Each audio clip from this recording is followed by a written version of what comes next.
Okey, sama saya Bazli. Hari ini kita sembang hangat segmen yang lebih kurang macam hot seat, tapi secara random kita akan bertanya kepada skater-skater kita.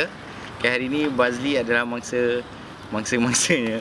Okay, hari ini Bazli, soalan dia ialah, apa pendapat anda tentang roller skate ataupun inline yang cuba take over skateboarding punya industri? Oh.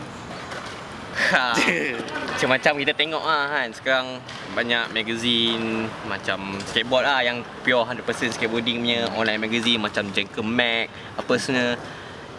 Macam mana nak cakap lah, originality skateboarder memang hate each other with roller skate ni lah. Bukan saya cakap global lah, ya, dunia betul-betul true skateboarding lah, yang betul-betul believe 100% of skateboarding. Tak percaya, check it out Jenker Mag kan, dia punya artikel. Yep. Ya. Betul. So itu lah dia punya ni. Pendapat anda tentang tu lah. Pendapat anda tentang skateboarding sekarang ni, yang cuba diambil oleh industri sekarang ni. Macam mungkin market skateboarding sekarang hangat kan, hangat diperkatakan. So dia orang take advantage lah, inliners dan inline punya industri yang cuba nak masuk skateboarding industri.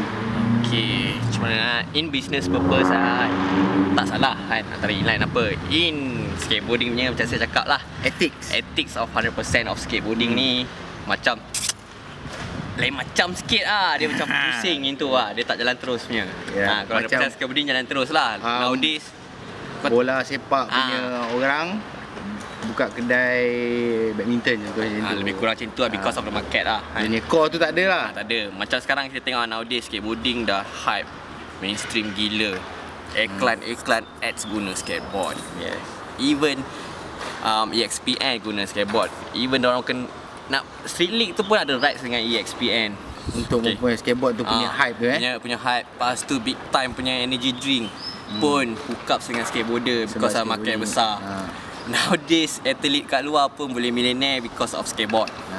So like everyone say lah, they are jumping skateboarding bandwagon. Bandwagon sekarang ni. Tu ayat dia bandwagon gunakan skateboarding untuk kepentingan masing-masing. Yang masing-masing lah kan. Yang kita fight dari since day one ni, yang true yang tahulah, yang fight since day one memang tahulah apa benda between, orang cakap subjektif benda ni benda subjektif lah, between beef skateboarding dengan okay, terpulang kepada anda untuk merungkaikan apa yang pendapat anda tentang yang saya persoalkan tadi, industri inline sekarang ni cuba masuk industri skateboarding. So terpulang kepada anda untuk buat keputusan. Terus rempuh Frontside TV.